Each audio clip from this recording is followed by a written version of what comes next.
রক্তাক্ত করে ফেলেছে। উহুদের ময়দানে মারতে মারতে আমার দান পর্যন্ত শহীদ করে দিয়েছে। তারা আমার এত বড় হচ্ছে, আমি তাদের কথা মনে করি নাই, তাদের হেদায়েতের জন্য দোয়া করছি। আর তোমার মা আমার শুধু একটু গালি দিচ্ছে, এটা আমি মনে রাখবো না। না, তোমার মায়েরাও মাফ করে দিলাম। আবু হুরায়রা কই, হুজুর আমার মায়ের শুধু মাফ করলে হবে না, কই তাহলে কি করতে হবে? কই হুজুর আপনি দোয়া করলে যে দেরি হয়, এই দোয়াটা আল্লাহর দরবারে কবুল হতে দেরি হয় না। আর নবীজি আপনি আমার মায়ের হেদায়েতের জন্য দোয়া করেন, সুবহানাল্লাহ। আর নবীজি আমার মায়ের হেদায়েতের জন্য দোয়া করেন। বুখারী মুসলিমের বর্ণনার ভিতরে আছে, নবীজি আমার কয়েকজন সাহাবীকে নিয়ে হাত উঠাইলেন। হাত উঠাইতে নবীজি এত বেশি হাত উঠাইলেন, আল্লাহর নবীর বগল মোবারক পর্যন্ত লম্বুলা দেখা যায়। নবী আমার হাত উত্তোলন দোয়া করে, আবু হুরায়রার মায়ের জন্য দোয়া করে, আল্লাহুম্মা ইগফি উম্মি আবু হুরায়রা, আল্লাহুম্মা ইগফি উম্মি আবু হুরায়রা, আল্লাহুম্মা ইগফি উম্মি আবু হুরায়রা। তিনবার যখন এই দোয়া করলেন, আল্লাহ আবু হুরায়রার মায়ের হেদায়েত দাও, আল্লাহু আকবার। আল্লাহ আবু হুরায়রার মায়ের হেদায়েত দাও, আল্লাহ আবু হুরায়রার মায়ের হেদায়েত দাও, আল্লাহ আবু হুরায়রার মায়ের হেদায়েত দাও। বুখারী মুসলিমের বর্ণনার ভিতরে আছে, এইটা সত্য নবীজি বললেন। এখনো দোয়া শেষ হয় নাই। মুসলমান, আল্লাহর নবীর দোয়া কেমনে কবুল হয়? এখনো দোয়া শেষ হয় না। আবু হুরায়রা দিচ্ছে দৌড়, সাহাবীর সিফা দিয়া দৌড় দেওয়ার পরে আরেক সাহাবী জামা টান দিয়ে দৌড়ছে। এই আবু হুরায়রা আল্লাহর নবীর কাছে দোয়া চাইলা, নবীজি দোয়া করে, দোয়া শেষ হয় নাই, তুমি দৌড় মারলা কারণ কি? আবু হুরায়রা বলেন, আমার প্রিয় ভাই, ছেড়ে দাও, আমি এমনি যে দৌড় দেই নাই, আজকে একটা পরীক্ষা করতে চাই। কয়টি পরীক্ষা করতে চাই। আল্লাহর নবীজি আমার মায়ের জন্য দোয়া করেছে, এই দোয়া আগে বাড়িতে পৌঁছে নাকি আমি আগে দৌড়াইয়া বাড়ি যাইতে পারি? চিৎকার করে বলেন না আল্লাহু আকবার। ওয়াটার গুলি আবু হুরায়রা কয়, আমি বাড়িতে ভালো আছে, ডাকছিলাম মা। মা প্রতিদিন কয়, কপাল পড়ার সন্তান আগে তো মুহাম্মদের দরবার পারবিনি। কপাল পড়ার সন্তান আগে মুহাম্মদের দরবার পারবিনি। সিস্টেম দেই না পানিতে গুলি করব, পানি ভরে আবার গুলি করব। এই যে মোহে দাবারে মাছের মোহে দা একটু দাঁড়া রে, গুলি তো বাদ দেই না, সুবহানাল্লাহ। গুলির পাওয়া আছে। বুঝতে বাকি রইল না, আমি বাড়িতে আসার আগে আল্লাহর নবীর দোয়া আমার বাড়িতে পৌঁছে গেছে। আরে সব গুলির বাউ খুলে দিল, গুলি করে পাওয়া যাবে না, ঠিক তো ভালো না। এটা গ্রহটা খোলা থাকে, মা গ্রহটা খোলা। আরে ওরে আরে এরো সেটা বাচ্চারা সেটা লাগলে কই গুলি বাউলা কি করতে চাও? আয় মা ডাক দিয়ে বলে, রে আবু হুরায়রা, তোরে আর মুহাম্মদ থেকে মনটা ভালো না, আমার মনটা চাই আমারে। বুখারীর বর্ণনা, আমার মারে নিয়া আল্লাহর নবীর কাছে চলে গেলাম। আল্লাহর নবী পানি পড়া পরে একদিন মুখটা খুললে আমরা খাইব এরা গুলি কিনে পাও না, দুইটা নিব এরা কোনো কারণে আসে নাই। মুহাম্মদ এসেছি, আর দেরি করাও না, আমাকে পড়ায় দাও না। ইলাহা ইল্লাল্লাহু মুহাম্মাদুর রাসূলুল্লাহ। সকল এটা নিত না তাই, হ্যাঁ নিত না, বদলে দাম তো সরে না 100 টাকা বদলে আনবা, বদলে আনবা যে এই মা গুলি করব কি দাম নবীর শাড়ি তারা কখনো নামাজ পড়তে পারে, তারা কখনো নামাজ পড়তে পারে না, মহিলারা পর্দা করতে পারে না। আল্লাহ আমার বন্ধু-বান্ধব সবার অনুরোধ ভালো হয়েছে, দূরে যাইতে পারে, তারা সব জায়গায় ইসলামের জন্য কাজ করে, দিনের জন্য কাজ করে। নৌকা আছে, নৌকা এই দেশের ভিতরে 92% মুসলমান। আওয়াজ দিয়া বলেন তো, এই 92% মুসলমানের দেশে চুরি ডাকাতি, রাজধানী, চাঁদাবাজি আছে না নাই? হ্যাঁ অথচ 99% মুসলমান। এই মুসলমানের দেশে যদি আল্লাহর একটা বিধান, আল্লাহর একটা হুকুম আমরা বাস্তবায়ন করতে পারতাম পার্লামেন্টের মাধ্যমে, আল্লাহর কসম এই দেশ থেকে চুরি চিরতরে বন্ধ হয়ে যাইত। কথা বলেন ঠিক কি না? আমাদের কইলাম না কার একটা বানাইছে এই 92% মুসলমানের দেশে জাতীয় সংসদের মাধ্যমে, এটা পার্লামেন্টের মাধ্যমে যদি একটা বিধান পুরো বডি লয়া পারতাম, আল্লাহ বলছে সোজা করলে হাত কেটে দাও, একটু আওয়াজ দিয়ে বলেন একটা কার, আস্তে কেন জোরে বলেন একটা কার, একটা করতে পারতাম আল্লাহর কসম দিয়ে বলি, টেকনাফ থেকে তেতুলিয়া, রূপসা থেকে পাতুরিয়া, গোটা বাংলাদেশ সুন্দর হয়ে যাইত। আমার এই বাংলাদেশের ভিতরে কোনো চুরি ডাকাতি হইতো না। আওয়াজ দিয়ে বলেন ঠিক কিনা? আমরা যখন এই কোরআনের আইনের কথা বলি, কত কিনা কিছু মানুষ রাগ হয়, চেহারা কালো হয়ে যায়, চোখ লাল হয়ে যায়, মাথা গরম হয়ে যায়। স্পষ্ট করে বলে দিতে চাই, কার চেহারা কালো, কার মাথা গরম, কার চোখ লাল, এটা দেখার বিষয় আলামায়ে কেরামের নয়। উলামায়ে কেরামের দায়িত্ব হলো আল্লাহর কোরআন থেকে কথা বলা। আওয়াজ দিয়ে বলে ঠিক কিনা?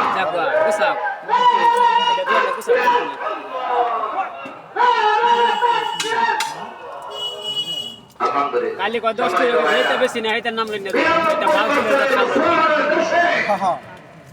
আমরা যদি এটা মুসলমান আমরা করি না আইন জারি করতে পারতাম যে আল্লাহ কোরআনুল কারীমের ভিতরে সমস্ত নেশা হারাম করেছেন, বললাম সমস্ত নেশা যিনি হারাম করেছেন বলেন তিনি কে?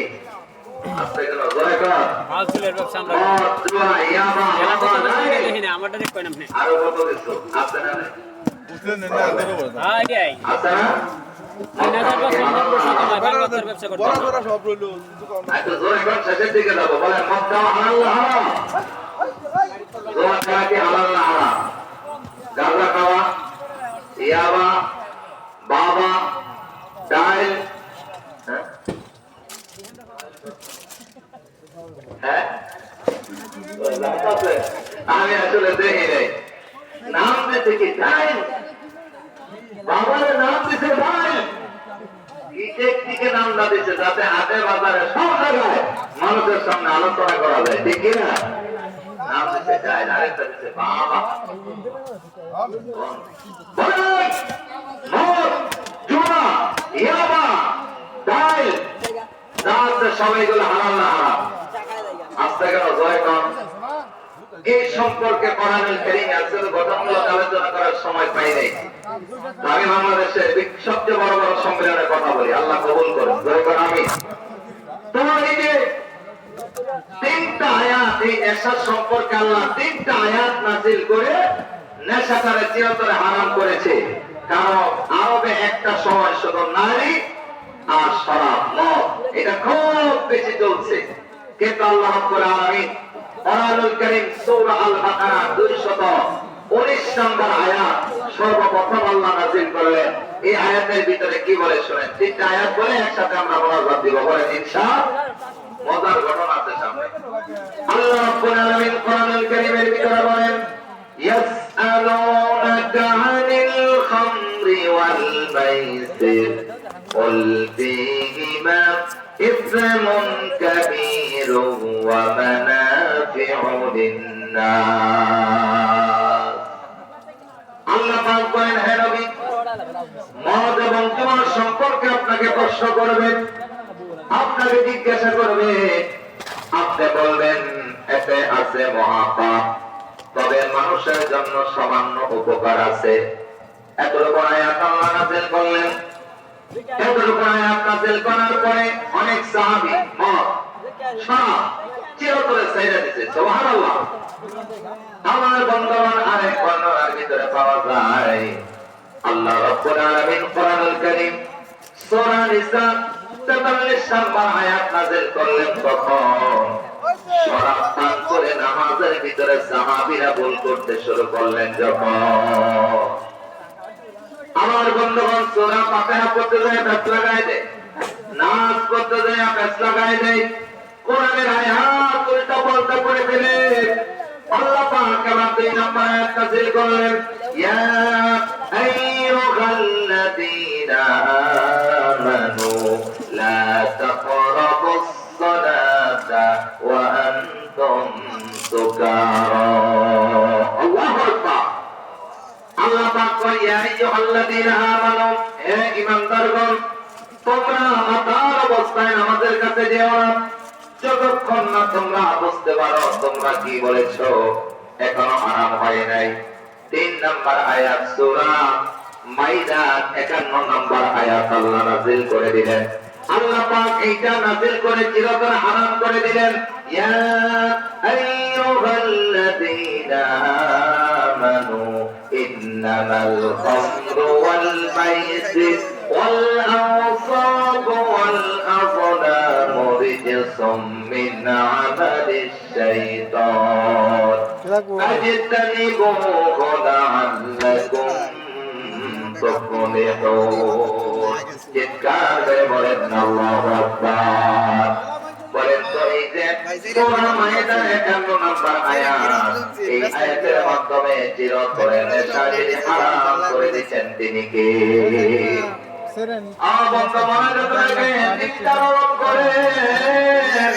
একেবারে শেষের দিকে চলে গেলাম আল্লাহ নবীর জামানাত চলে গেল আর কোরআনের আয়াত চলতে লাগলো নবী বিদায় নিলেন হযরত আবু বকর সিদ্দিক রাদিয়াল্লাহু আনহু তিনি ক্ষমতায় আসলেন আবু বকরের পরে যিনি ক্ষমতায় আসলেন তিনি আর কেউ নয় জানা হযরত ওমর একটু সময় নিয়ে আওয়াজ দেয়া বলেন ওমর কি সাহাবী হিসাবে নরম না আমরা মনে হয় সাধারণত একটা আংটি কথা বলে কেমন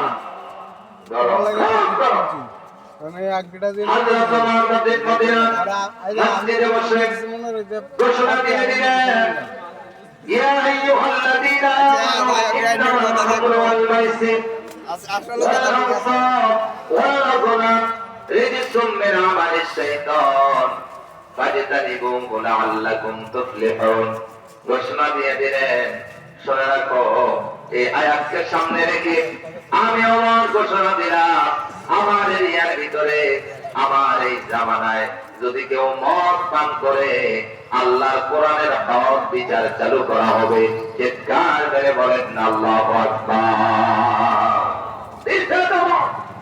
খবরদার কেউ যাতে সাহস না পায় সমাজে কেউ পান না করে হযরত ওমর আগের দিনে ভাষণ দিয়েছে পরের দিন যাইয়া একজন দৌড়ায় ওমর সর্বনাশ হয়ে গেছে কই কি হয়েছে কই ওমর আপনি তো মদের ব্যাপারে কোরআনের আয়াত করে বলছেন বিচার করবেন আপনার ছেলে আবু শাহামা মদিনার একটা খেজুর বাগানে দেখলাম খেজুর গাছ ধরে ধাক্কায় আমার মনটা বলে আপনার ছেলে আবু শাহামা মনে হয় মদ পান করেছে আপনার মিনিট কষ্ট হবে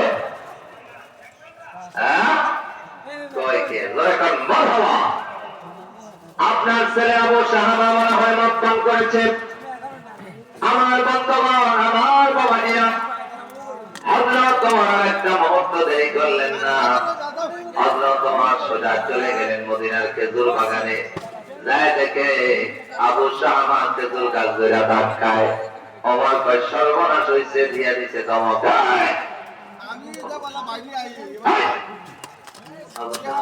আব্বা মানে ওমরের ধমক শোনার পরে নেশা গাইতে গেছে আল্লাহু আকবার ডাক দিয়ে আবু শাহামা এই গাছ ধরে ধাক্কাও কে না কেন আব্বা কিছু না কয় না তুমি গাছ ধরে ধাক্কাও কারণটা কি কয় আব্বা কিছু হয় না ডাক দিয়ে কয় তুমি কি শরাব পান করেছো মদ পান করেছো নাকি আমার বন্ধু আবু শাহামা কয় আব্বা আমি মদ পান করি নাই কয় তাহলে কি করছো সত্য কইরা কও হাদিসের ভাষায় বলা হয়েছে নাবিজ বলা হয় আরবের মানুষেরা রাত্রেবেলা ওদের দুধ অথবা বকরির দুধ গ্লাসের ভিতরে দিয়া ওই দুধের ভিতরে খুরমা রেখে দিতেন খেজুর না খেজুর যেটা নরম এটা না একটা শব্দ আছে না শব্দ যেটা খুরমা এই খুরমাটা রেখে দিতেন সকাল বেলাটা খাইতেন এটার নাম হলো নাবিজ কিন্তু এটা যদি একদিন না খায়, 2 দিন না খায়, 3 দিন পরে আর নাবিজ থাকে না, তখন এইটা নেশা হয়ে যায়। আমার এক ছেলে আবু শাহমানকে কয়, আব্বা, ও আব্বা, আমি নাবিজ পান করেছি, আমি মদ খাই নাই আব্বা। ওমর কয়, 3 দিন পরে আর নাবিজ থাকে না, এটা টক হয়ে যায়, নেশা হয়ে যায়। হাত ধরার পরে ওমর বুঝতে পারলো এটা তো নেশা হয়ে গেছে। ছেলেটার কানের মধ্যে ধরলেন, সোজা চলে গেলেন মসজিদে নববীর ভিতরে। মসজিদে নববীর ভিতরে যাইয়া ছেলেটারে পিলারের সঙ্গে বাঁধলেন, যোহরের নামাজের ইমামতি করলেন। ইমামতি করে ডাকতে কই, মুসল্লিরা, মদ খাওয়ার শাস্তি হলো 80 টাকা। টাকার দরকার লাগে না তো। আমার কত কোন টাকা মারা লাগে না। আমার মনে হয় এই কাজটাই করছে। আল্লাহর পক্ষ থেকে কত টাকা মারা লাগে না। কম কম দিছে। রায় বিচার এইটা বাস্তবায়ন করতে চাই। চিৎকার মেরে বলেন আল্লাহু আকবার। নেতা কারে কয়? নেতা কারে কয়? এটা দুইটা আমার কাছে ছেলে মনে হচ্ছে নবী সাল্লাল্লাহু সম্মান করেছে, অমর তার ছেড়ে ছাড়ে নাই। আর আমাদের এলাকায় যেইভাবে নেতার ছেলে দলের কথা, নেতার দল করে দললে হাজার অপরাধ করলেও তার কোনো বিচার হয় না। আওয়াজ দিয়ে ইসলাম নাই, সব মরার উপর খাওয়া দেওয়া, আমার মতো লাভে জিনিস তো খালি মরার উপর খাওয়া দেওয়া। আমার বন্ধুবান যার ক্ষমতা আছে, লোক আছে, যার এইভাবে দল আছে, হাজার অপরাধ করলেও তার বিচার নাই, ঠিক কিনা? রিস্কাওয়ালা রিস্কা চালায়, অটো চালায়, কত ট্রেন চালায়, এর থেকেও বড় এটা তো সাধারণ তোমার লাগে। আমার 55 সাধারণ বাবা না দিলে 12 ফুলের টাকা। মাথার ভিতরে আগুন আমার এটা করে কয় দুনিয়া বলছিল? থেকে বিদায় করে দেয়। আমার দেহ করতে কি 5/60 হযরত ওমর আর হলো নামাজ ঘোষণা দিয়ে দিলেন, এখন তার বিচার হবে নামাজের পরে। আপনার সবাই বলবেন, 600 নামাজের পরে সবাই বলবেন, হ্যাঁ কেউ কয় ওমরের খোলা বিচার হইব না, 55 ডিগ্রি ধরলে আবার কেউ কয় না ওমরে আমরা চিনি, ওমর নিজের মতো চলে না, আল্লাহর কোরআন যা বলে ওমর তা বলে। লাইট আছে আমার বন্ধুরা, আমার বাবাজিরা, তার আমার হযরত ওমর নামাজের পরে রাখিয়ে কয়, সাল্লাল্লাহু সিগারেট খায় বাইতুল মাল থেকে যাইয়া সব চাইতে দামি শক্ত চাবুকটা নিয়ে আসো। আনা হলো, এবার কই মুসল্লিরা, মদ পান করার শাস্তি হলো 80 টাকা বেকার করতে হবে। সাক্ষী নেই গাছতে নয়, কোন করবেন যা শরীরের সেটা ভিতরে যাই কো একটি শক্তি দিয়ে বেশি তারে বাড়ি দাও। বিরাট জ্বালা বললাম একটা যাই কো বাড়ি একটি দিল, বেশি আমি কিনে 2টা বাড়ি দিল, হিসাব 3টা হিসাব বাড়ি দেওয়ার শুনেছি পরে ওমরের এটা যথেষ্ট চেহারা কষ্ট কালো নাই হয়ে কোনো গেছে। জানালা নাই 3টা বাড়ি দুই দেওয়ার লাগে পরে বাবা ওমরের তিন চেহারা দিকে কালো হয়ে মাল গেছে। হরাইতে আর 2 দিকে লাগাইতে হয়তো বাসি কিনে কম করে একটু দুহান চুরি বাসি কিনে কমিব তোমার বাড়ি প্রয়োজন হয় না। এবার ওমর মাথার রোমালটা কোমরের মধ্যে বাঁধলেন, বিরাট প্যারা আর নিজের নাই, প্যারা আমার দ্বারা এইভাবে ভালোভাবে উঠাইলেন। এবার কয়, আমার কাছে এইভাবে দাও, আমার কাছে চাবুকটা দাও। হযরত ওমর হাতের ভিতরে চাবুক দিলেন, এবার আমার দ্বারা আর হাতের ভিতরে চাবুক দিয়ে কয়, যাই বেশি ওটা মুসল্লিরা, যাবে বেশি ঝামেলা জল্লাদ কয়টা বাড়ি দিছে? কয় জল্লাদ বাড়ি দিছে 3টা। ওমর কয়, আমার পছন্দ হয় নাই, 3টা মিল্লা বাড়ি হইছে একটা। আল্লাহু আকবার। দেহ দিকে 3টা মিল্লা বাড়ি হইছে একটা, বাকিগুলা আমি নিজে দিতে চাই। হযরত ওমর এমন ভাবে আঘাত শুরু করলেন, ছেলেটা সহ্য করতে পারে না। 21টা 22টা 26 27 28 29টা বাড়ি যখন দিছে, 30 নাম্বার বাড়ির ভিতরে হযরত ওমরের ছেলে অজ্ঞান হয়ে গেছে। হযরত ওমর কয়, তার হাতের বাত খুলে দাও, পায়ের বাত খুলে দাও, কোমরের বাত খুলে দাও, আর তার মুখের ভিতরে পানি দাও, তাড়াতাড়ি তারে সুস্থ করে তোলো। এখনো 50টা টাকা দাঁড়িয়ে আছে। ওমরের স্ত্রী আবু সাহাবা চোখের পানি গুলা ছেড়ে ডাক দিয়ে কয়, স্বামী গো, আমার ছেলেটা আর মাইরেন না, আমার ছেলেটা হয়তো মারা যাবে, আমার ছেলেটারে আর মারবেন না, ও স্বামী আল্লাহর রাস্তায় মাফ করে দেন। আমি কথা দিলাম 50টা বেতাগাতের বদলতে আমি আবু শাহ আমার মা, আমি এইভাবে 50টা ও আল্লাহর রাস্তায় আমি দান করে দিব।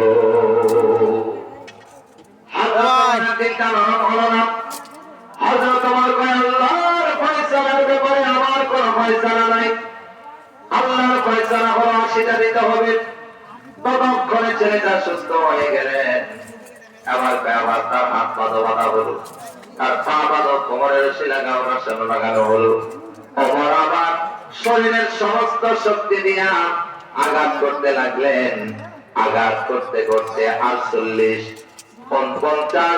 50টা আঘাত যখন করা হলো, ওমরের ছেলে আবু সাহাবা দুনিয়া থেকে বিদায় নিয়ে চলে গেছে।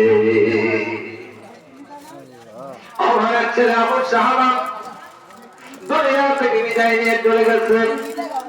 ওমর কয় তারে গোসল করা, আমার গোসল করা হলো। তার যারা যখন নিজে পড়াইলেন আর কবরের ভিতরে নেমে সন্তানটারে রেখে মাটি দিয়ে উপরে চলে আসলেন। আমার ডাক দিয়া কয় মুসল্লিরা বিদায় নেবেন না, এখনো বিচার ফয়সালা শেষ হয় নাই। 50টা দিয়েছি, আরো 30টা আঘাত বাকি আছে। আমার ছেলেটা মারা গেছে এই বলে আমার বলে আরো 50টা 30টা বাকি আছে। ওই ছেলেটার কবরের উপরে হযরত ওমর আবার বেতাঘাত শুরু করেছে। দিতে দিতে 80টা বেতাঘাত যখন হয়ে গেল, আমার বন্ধু বান্ধব এবার ক্ষান্ত হলেন।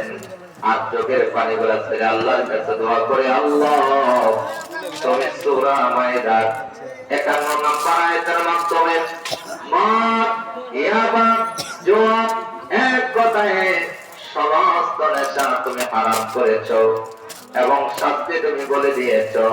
আমার ছেলেটার সত্যি আমি প্রমাণ করেছি, আল্লাহ আমার ছেলেটারে মাফ করে দাও। ও আমার ময়মনসিংহ এলাকার মুসলমানেরা, আপনারা বলেন তো, এই যে আমাদের দেশে তো বয়ান হয়, মসজিদে মদের বিরুদ্ধে বয়ান হয়, গাঁজার বিরুদ্ধে বয়ান হয়, ইয়াবার বিরুদ্ধে বয়ান হয়, বিভিন্ন সেমিনারে নেশার বিরুদ্ধে বয়ান হয়, ওয়াজ মাহফিলে বয়ান হয়। সত্য সাক্ষীরা শেষ রজনীতে মধ্য রজনীতে আপনারা বলেন, এই যে এত বয়ান হয়, এত বয়ান হওয়ার পরও নেশা আগের মতো আছে না আগের চাইতে বেড়ে গেছে?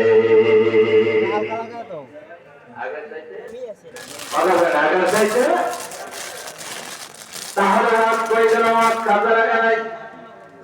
মসজিদে বয়ান হচ্ছে, মদ কমে নাই, নেশা কমে নাই, তারপরে মাহফিলে বয়ান হচ্ছে, নেশা কমে নাই। আমার বন্ধু নেশা শুধু বাড়ে। তাইলে বোঝা গেল আমার মতো হুজুর সারা বছর বয়ান করলেও নেশা বন্ধ হবে না। মসজিদে ইমাম সাহেব হুজুর সারা বছর বয়ান করলেও নেশাটা বন্ধ হবে না। সেমিনার করলেও নেশা বন্ধ হবে না। নেশা বন্ধ হবে তখন পার্লামেন্টে এমপি যারা হবে তারা যাইয়া মদের বিরুদ্ধে আইন পাস করবে, যখন আওয়াজ দেওয়া বলে ঠিক কিনা। সংসদের ভিতরে যদি আইন পাস হয়, মাননীয় স্পিকার নেশার কারণে যুব সমাজ নষ্ট হচ্ছে, নেশার কারণে সামাজিক বন্ধন ভেঙে যাচ্ছে, নেশার কারণে বহু ভালো ছেলেরা বিপদগামী হয়ে গেছে। সর্বোপরি কথা হলো, আল্লাহ সূরা মায়দার 51 নম্বর আয়াতে বলেছেন নেশা হারাম। এই আইনটা পাস করা হোক। 151 জন সংসদ সদস্য যদি এই আইনের কথা বলে, নেশার বিরুদ্ধে আইন পাস হয়, তাহলে বন্ধ হবে।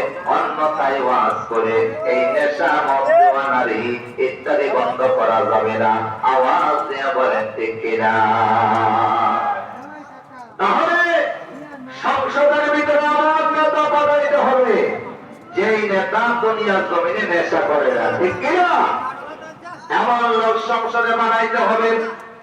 আমার বন্ধু যে কোরআন হাদিস মানে এমন মানুষ সংসদের ভিতরে পাঠাইতে হবে যিনি মদ খায় না, আর নেতা যদি নিজে মদ খায়, তার কর্মীরা মদ খায়, ওই নেতা কোনদিন সংসদে যাইয়া এই নেশার বিরুদ্ধে আইন পাস করবে না।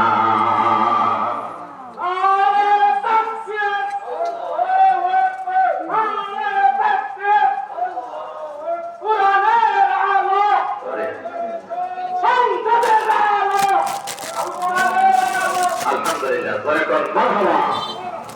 আপনাদেরকে অনেক কষ্ট দিয়ে ফেলেছি, অনেক কষ্ট দিয়ে ফেলেছি, তবে আমার সবচেয়ে বেশি ভালো লাগছে এই কারণে যে আমি যেই কয়টা লোক নিয়ে শুরু করছি কমে নাই, কিছু বাড়ছে। জয় কোন মারহাবা। এই যে আপনারা বলছেন এটা বেলালী সাহেবের আকর্ষণ নয়, আল্লাহ কসম এটা কোরআনের আকর্ষণ। কথা বলেন ঠিক কিনা? কোরআনের আকর্ষণ। এই জন্য ভাইরা, এই দেশটা আমরা সুন্দর করতে চাই, এই দেশটা ভালো করতে চাই। এই দেশে তো 92% মুসলমান।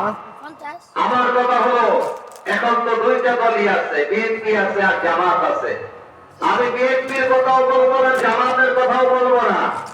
আমি শুধু আপনাদেরকে একটা পয়েন্ট বলে যাব, সেই পয়েন্টটা হলো আমাদের নেতৃবৃন্দ যখন আমাদের কাছে আসবে, শুধু রাস্তা দেন না, শুধু রাস্তাঘাট ব্রিজ কালভার্ট দেন না। বললেন নেতা সাহেব, আল্লাহ যদি আপনার ক্ষমতায় নেয়, সেটা যেই দলের হোক অসুবিধা নাই, সেটা যেই দলের হোক কোনো অসুবিধা নেই। আমি কোনো দলের কথা বলতে চাই না। নেতা যেহেতু মুসলমান, নেতাকে বলবেন নেতা সাহেব যতটুকু পারেন রাস্তাঘাট করে ব্রিজ কালভার্ট বানায়, স্কুল ইউনিভার্সিটি বানায়। তারপরে আমাদের একটা প্রধান দাবি হলো, যদি আপনি সংসদে যাইতে পারেন, সংসদে যাইয়া কয়েকটা আইন পাস করবে। 1 নম্বর আইন হলো চোর ধরা পড়লে হাত কাটতে হবে। এই আইনটা যদি সংসদে পাস করা যায়, টেকনাফ থেকে তেতুলিয়া, রূপসা থেকে পাতুলিয়া, গোটা বাংলাদেশ সুন্দর হয়ে যাবে। আমার এই বাংলাদেশে কোনো চোর খুঁজে পাওয়া যাবে না। আওয়াজ দেওয়া বলে ঠিক কিনা? 2 নম্বর দাবি হলো, নেশার কারণে আমার ভাই, নেশার কারণে আমার ভাই, আমার যুব সমাজ নষ্ট হয়ে যাচ্ছে। নেশার বিরুদ্ধে একটা আইন পাস করবেন। 3 নম্বর আরেকটা দাবি হলো, কাদিয়ানী সম্প্রদায় যারা আছে এই দেশেই থাকবে, জমি জমা থাকবে, ঘর বাড়ি থাকবে, তবে মুসলমান পরিচয় নয়, কাফের পরিচয় থাকতে হবে। এই আইনটা পাস করতে হবে। আওয়াজ দেওয়া বলে ঠিক কিনা? কাদিয়ানীরা কাফের, বলেন কাদিয়ানীরা কি? কথা কয় না। আর ভাই যারা বলেন কাদিয়ানীরা ফতোয়া দিয়ে তাহলে বলবেন কেন কাফের? এই আয়াত পড়ে 3 মিনিট পর মোনাজাত হবে ইনশাআল্লাহ। আল্লাহ রাব্বুল আলামিন কোরআনুল কারীমের ভিতরে বলেন, যারা পারেন আমার সঙ্গে পড়েন, মা কানা মুহাম্মাদুন আবা আহাদিন মিন রিজালিকুম ওয়ালাকিন রাসূলুল্লাহি ওয়া খাতামান নাবিয়্যিন। আমার নবী হলো শেষ নবী। আওয়াজ দিয়ে বলেন ঘোষণা টাকা আস্তে করো, ধরে কর। আমার নবী শেষ নবী। আওয়াজ দিয়ে কোন ঘোষণা কার? আমার নবীর পরে আর নবী আসবে না। যারা আমার নবীর শেষ নবী মনে করে না, আওয়াজ দিয়ে কোন তারা কি মুসলমান না কাফের? আস্তে কেন হাজির বলুন, তারা মুসলমান না কাফের? তাহলে শেষ সময় ইমানের দাবি, সেই টাকা থেকে অনেক কষ্ট করে এসেছি। আমার বন্ধুগণ, একটা ফতোয়া আমরা সব জায়গায় দিতে চাই। আমি বলবো কাদিয়ানীরা, আপনারা ইমানের পাওয়ার নিয়ে বলবেন কাফের। কে বলবেন? কাদিয়ানীরা। কাদিয়ানীরা আরো যারা বলেন কাদিয়ানীরা, কাদিয়ানীরা কাফের। আমার নবীর ব্যাপারে যারা এইরকম বলে, আমার নবীর যারা শেষ নবী মানে না, তাদের দাড়ি থাকতে পারে, টুপি থাকতে পারে, পাঞ্জাবি থাকতে পারে, জুব্বা থাকতে পারে, আল্লাহর কসম আমার নবীর যারা শেষ নবী মানে না, তাদের ঈমান থাকতে পারে না। আমার নবীর যারা শেষ নবী মানে না, তাদের ঈমান নাই, তারা কাফের, কাফের, কাফের, হাজারবার কাফের। আওয়াজ দেওয়া বলে ঠিক কিনা? আওয়াজ শেষ। আমি জানি আরো 2 ঘন্টা করলে আপনারা শুনবেন। আলোচনা একটু লম্বা করে লেছি, কষ্ট হয়েছে? আলহামদুলিল্লাহ। আমি জানি তৈরি করি। আলহামদুলিল্লাহ, আলহামদুলিল্লাহ, অনেক কিছু বাবা। আপনাদের এই বর্ষার কারণে আমার খুব ভালো লাগছে। আমার ইয়াসিন ভাই কই আছে নাকি? আলহামদুলিল্লাহ, আমরা দোয়া করবো এই মাদ্রাসার জন্য। খুব সুন্দর আয়োজন। আমি যদি জানতাম এত সুন্দর আয়োজন, তাহলে দুপুরে চলে আসতাম, আইসা তোমরা খাওয়া দাওয়া করে জোরে কোন মারহাবা। সকালে কই কি তাই? হ্যাঁ তাই নাকি? তাইলে ইয়াসিন ভাই তো আমার দুপুরে দিলেই পারে।